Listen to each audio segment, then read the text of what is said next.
Et Anthony Morel, on va prendre des plots en plastique, mais pour montrer son sentiment de révolte, une révolte à San Francisco précisément à cause des voitures sans conducteur. C'est ça, des plots en plastique pour paralyser les voitures autonomes. Ça les rend marteaux. Oui, absolument. Alors c'est très étonnant. Les images sont devenues virales évidemment sur les réseaux sociaux. On voit en fait des militants qui posent des plots, vous savez, les cônes de chantier orange et blanc sur le capot de ces voitures autonomes qui sont quand même des petits bijoux de technologie. Hein. Ça fait des licornes. Et ça les transforme en licornes accessoirement. Esthétiquement, c'est pas mal, c'est assez joli, mais ça les rend folles. C'est-à-dire que la voiture s'arrête, elle passe en feu warning et elle ne peut absolument plus bouger. C'est-à-dire qu'elle peut avoir tous les algorithmes du monde, on lui met un plot, c'est terminé.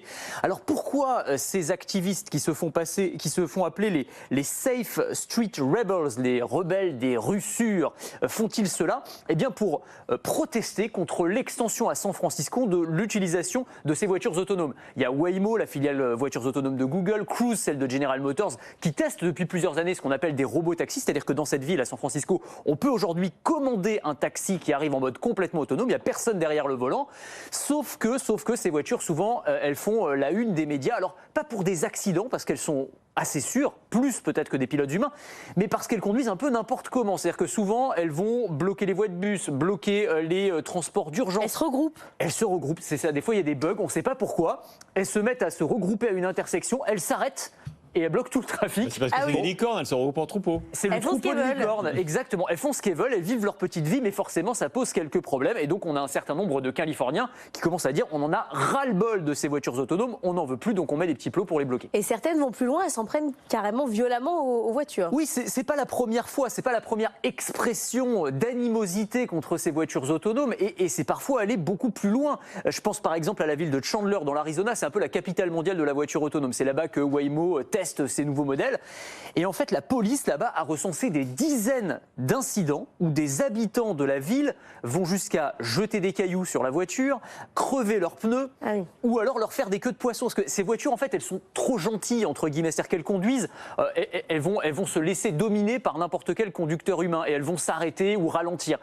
Et donc, en fait, on se rend compte qu'il y a, une sorte d'hostilité latente envers ces voitures autonomes. Alors, pour différentes raisons, il y a tous les fantasmes technologiques derrière qui ressurgissent en fait. La peur de la robotisation, la peur que ces machines nous remplacent. Peut-être qu'un jour, ces intelligences artificielles vont se retourner contre nous. Enfin, on en parle assez régulièrement de tout ça.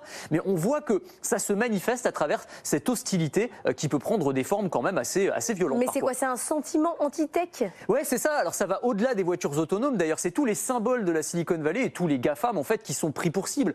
On se souvient par exemple, toujours dans la région de San Francisco, de ces Californiens qui jetaient des cailloux sur les bus de transit qui transportent les salariés vers les sièges de Google, Apple, etc., qui sont vus comme un symbole de la gentrification. C'est à cause d'eux que les loyers augmentent. Et c'est vrai que San Francisco, c'est devenu une des villes les plus chères du monde. Il y a eu des mouvements anti-Tesla aussi, avec des conducteurs qui mettaient leurs gros pick-up devant les bornes de recharge de Tesla pour empêcher les conducteurs de se recharger. Ou encore les mouvements contre les porteurs de Google Glass, à l'époque des Google Glass, où on les critiquait parce qu'il y avait eu un côté intrusif dans la vie privée. On peut prendre n'importe qui en photo avec des lunettes Google, et donc on les surnommait à ce moment-là, les porteurs de lunettes, les glassholes, donc mélange de glace, lunettes et assholes.